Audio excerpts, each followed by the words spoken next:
வணக்கம்ங்க. இது உங்கள் கொங்குலோன் சேனல். இந்த வீடியோ என்ன பார்க்க போகிறீங்கன்னா, நம்மளோட சாயந்தர வேலை என்னென்ன இருக்குதுன்னு சொல்லி போட்டு தாங்க இந்த வீடியோவில் பார்க்க போகிறோம்.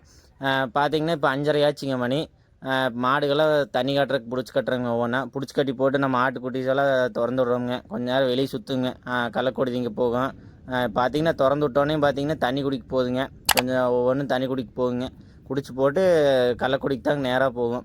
இப்போ நாம் அதுக்குள்ளே ஏதாவது தீனு பில்லு கில்லு அரிச்சிட்டு வந்து போட்டோம்னா அதையும் திங்குங்க. கொஞ்சம் நேரம் அப்படி தின்றுருக்கு. நாம் தட்டைச்செடி 5 இருந்ததுங்க, அதை அரிச்சிட்டு வந்து போட்டோம், நல்லா தின்னுக்குதுங்க.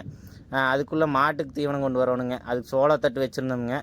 இப்போ அதையும் வெட்டி 2-3 செம்ம கொண்டாந்து போட்டோம்னா மாட்டுக்கு தீவனம் ஆச்சுங்க. இதெல்லாம் தாங்க வேலை. இதுக்கப்புறம் என்னென்ன பண்ணணுங்கன்னா, மாட்டுக்கெல்லாம் தீனி வெட்டி போட்டுங்க பால் கறக்கிறது தானுங்க வேலை. கன்று போட்ட மாடு எப்படி பராமரிக்கணும்னு சொல்லி போட்டு நம்ம சேனலில் வந்து ஃபுல் வீடியோ போட்டிருக்குறோங்க. அது கீழே டிஸ்கிரிப்ஷனில் வீடியோ லிங்க் கொடுத்துருக்குதுங்க. அதை போய் பாருங்கள். வீடியோ பிடிச்சிருந்தா லைக் பண்ணுங்கள், ஷேர் பண்ணுங்கள், கமெண்ட் பண்ணுங்கள். மறக்காம சப்ஸ்கிரைப் பண்ணிடுங்க.